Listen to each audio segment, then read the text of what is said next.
Chapter 14. The Universe Knows. Petty items like furniture crowded the spirit chamber, so Kaori kept it sparse. Her parents forced her to have a bed, but she convinced them to banish the dresser to the garage. Her closet was overstuffed, but it was worth it. The extra space allowed her to examine the star chart from various angles, which was exactly what she was doing at 8 o'clock Saturday morning after nudging her sister out of bed. There was important business to consider.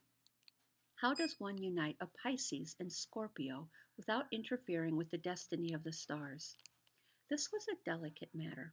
It was one thing to use the existing magnetic forces of fate, it was another to manipulate the universe to do your bidding.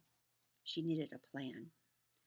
The stars are aligned in their favor, Kaori said. She stood in front of the star chart with her shoulders squared, feet apart, hands on her hips. How can you tell? Jen asked. She was standing the same way, only her pajama bottoms were inside out, and she had the jump rope looped around her waist like a sash. Looks like nothing but a bunch of dots and lines. Kaori sighed. I've told you a million times. The dots are stars and the lines are the constellations. And it's not lines in the first place, it's pictures. See, this is Orion. The three stars are his belt. He's hunting. Can't you tell? Jen tilted her head to the right, then the left. Looks like lines.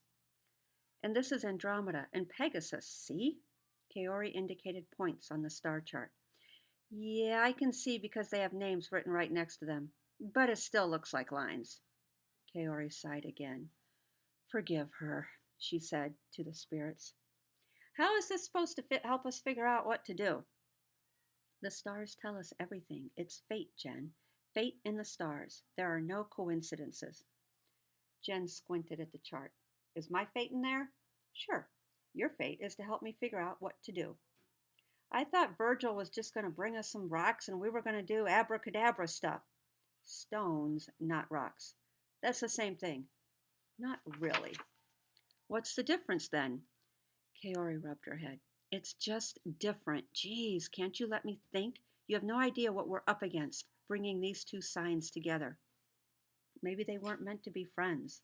Just because they have the same initials doesn't mean anything. I have the same initials as Gertrude Tomlinson, and I don't like her at all. She broke 3 of my pink glitter pencils and didn't even apologize. And she chewed off the erasers, which is totally gross. They're meant to be friends. It's fate. I know it, Kaori said. Somehow, the universe figures these things out. How? Like putting them in the same place at the same time, or using a special force, like me, to help them find their way. They were in the same place at the same time for a whole year at school and they didn't even speak. That was Virgil, not the universe. You can see how shy he is. He carries a rodent in his backpack, Jen. A rodent. It's not a rodent, it's a guinea pig. That's what guinea pigs are. They're rodents, just like rats or squirrels or mice. I think Gulliver's cute. I'm just saying. It can't be easy for Virgil. First off, he's a Pisces. Carrie turned away from the star chart and walked to the edge of her circle rug. Jen followed at her heels. Look at the sign for Pisces. It's 2 fish swimming in opposite directions. Do you know why? Jen shook her head. Because Pisces are always at odds with themselves. They're never quite sure what to do. No self-confidence, overly sensitive. Jen squatted down to get a good look at the fish. Now look at Scorpio, Kaori said. Jen's dark eyes shifted to the neighboring sign on the rug. Ugh, it's a bug. No, Kaori snapped, as if Jen had just cursed both their parents. Well, yes, it's a bug, but not just any bug. It's a scorpion, Jen. A scorpion. Do you know what that means? She has a tail? Kaori apologized to the spirits again, then said, No. It means she's sharp and independent. She's assertive, full of confidence. She's probably got a little temper, too, and a ton of friends, all competing for her attention, while poor Virgil talks to a rodent. Basically, they're the exact opposite of each other. Nothing in common, I bet. Not a thing. Jen considered this.